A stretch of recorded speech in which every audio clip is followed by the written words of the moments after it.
beer, it's good for you. Hello and welcome to the video. Within this video we'll be looking at the enhancements made to Gen 4 Brewzillas from Generation 4 to 4.1, as well as how owners of Gen 4 can upgrade their systems to 4.1. So let's get started.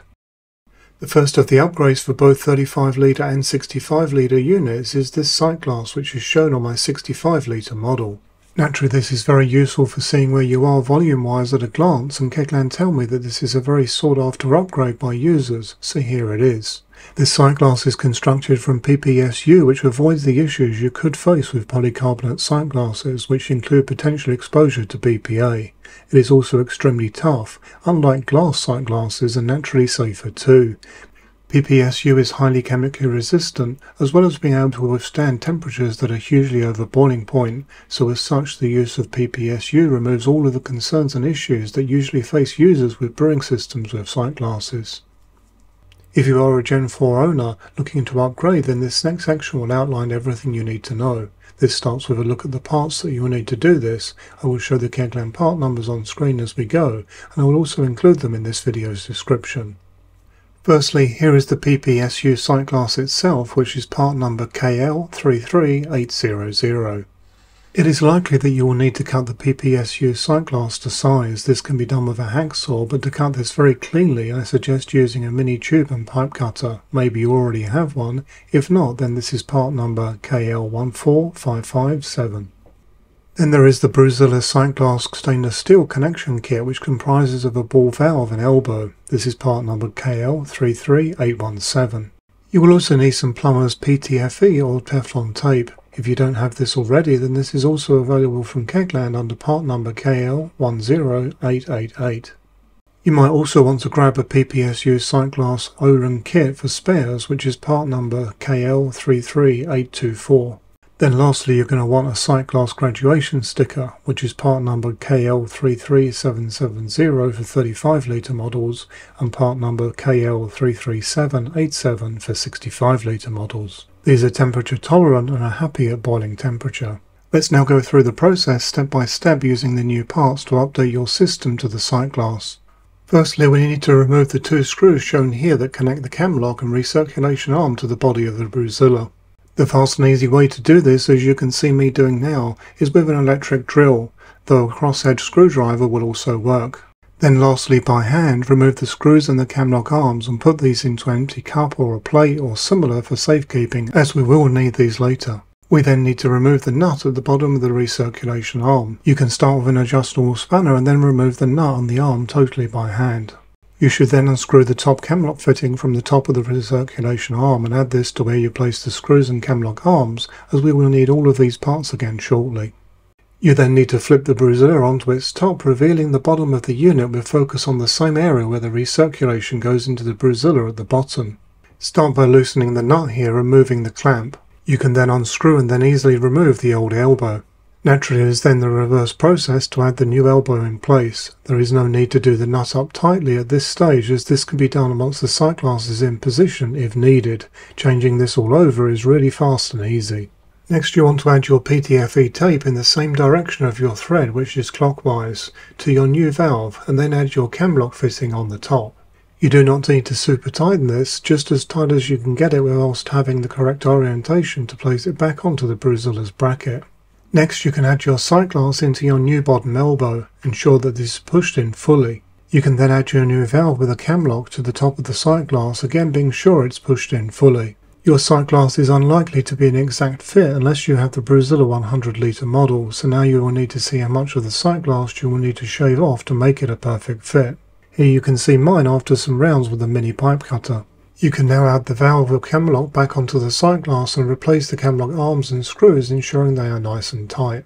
You should now fill your Brewzilla to the midway point with water. I have attached the recirculation hose here too for testing to make sure everything is watertight before going any further.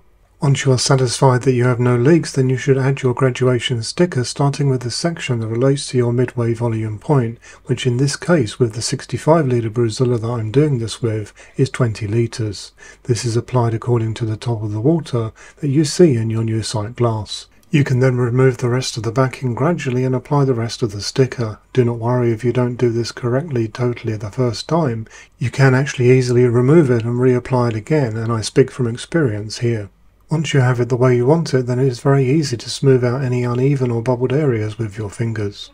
You should also note that the sight glass can be turned to a different facing at will at any time, which is pretty handy, I must say, because depending on how you're using the unit and where you're standing, this is obviously a useful feature to have. As you can see from my first end result, the sticker is certainly crooked at the bottom section, but this was very easily corrected by partially removing it and then reapplying it. All in all, this is a very easy low stress process. For the second upgrade for both 35 litre and 65 litre models, here is a look at the adjustable lid clamps. It's fair to say that there are various optional products that can fit on top of the Brewzillas, from boil extensions through to different lid types of things like steam condensing and even distilling. Having an adjustable lid clamp like this allows you to secure these different options much better than the previous clamps. To adjust each clamp, simply give the top clamp some extra turns up or down accordingly, and as you can see, the top clamp is now set on a screw thread allowing this. Let's now look at the parts list involved if you wish to make this upgrade yourself. This is a very short and easy one, as for both Brewzilla 35 and 65 litre users, the upgrade part is covered under Kegland's product number KL30649.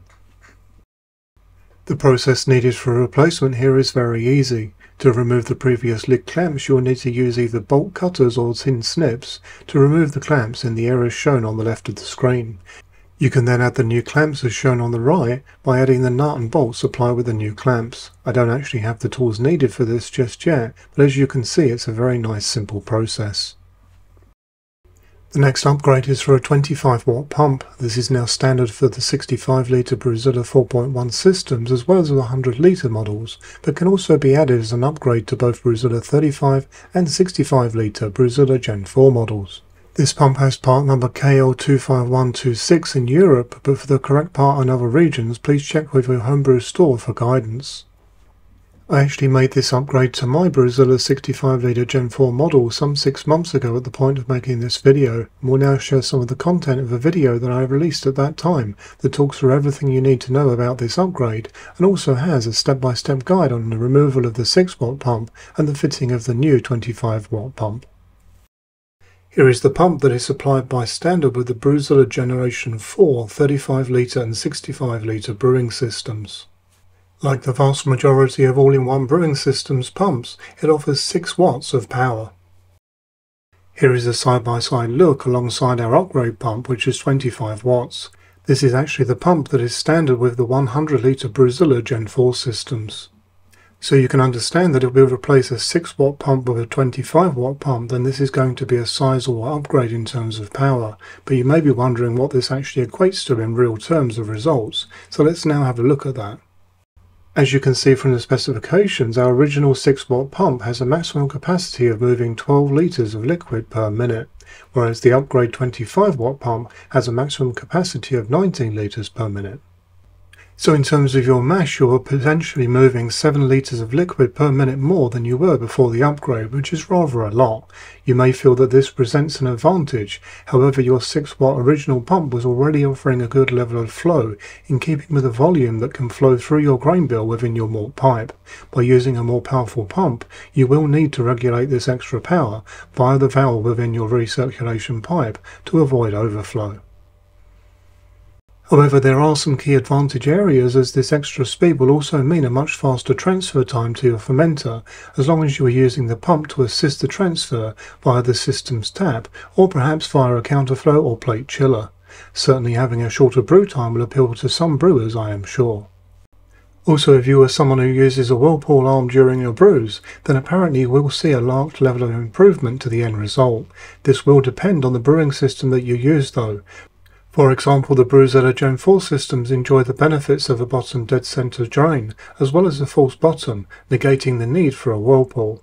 However, even if a whirlpool is valid for your system, then I'm not sure if it is as much fun as using a drill with an appropriate attachment, which is my method of choice. The other key advantage is that a higher power pump will also have a higher vertical lift, which is also known as max head. Here you can see that the 6-watt pump has a rating of 2.1 meters and the 25-watt pump has a rating of 3.4 meters. In a nutshell, this refers to the pump's capacity to push liquid upwards, which is certainly very useful when it comes to transfer. Do keep in mind that when you're at the maximum of your rating, then you have no flow at all, so depending on your uses, having this extra lift can certainly make a lot of difference in speed of transfer, or if transfers are actually going to work at all. Having this extra grunt is also useful if you're using a counterflow or plate chiller too, of course. Here is the underside of the brewing system that I'll be upgrading the pump on. I want to make it clear that I'm not by any means an electrician, but feel that the content I'm sharing with you here refers to light tasks that really anyone can perform.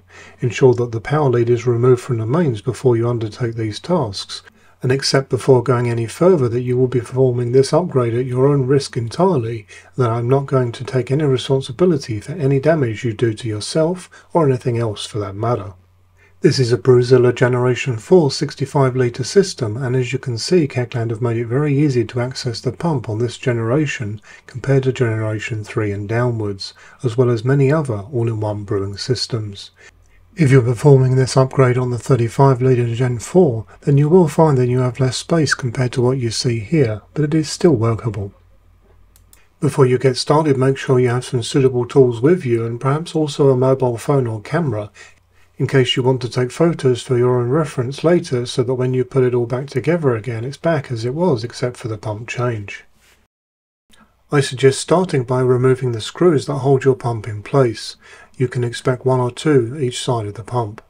You can then remove the silicone hosing that connects the pump to the system more easily by hand by removing the clips that are commonplace as shown here.